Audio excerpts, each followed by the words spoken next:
60年前，在这片土地上，一所小学应运而生。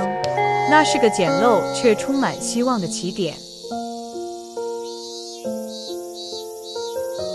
从第一栋教室到今天的现代化校园，新路国小走过了60载春秋。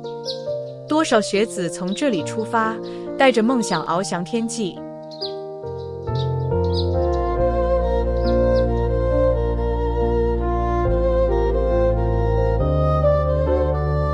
多少教师在这里辛勤耕耘，薪火相传。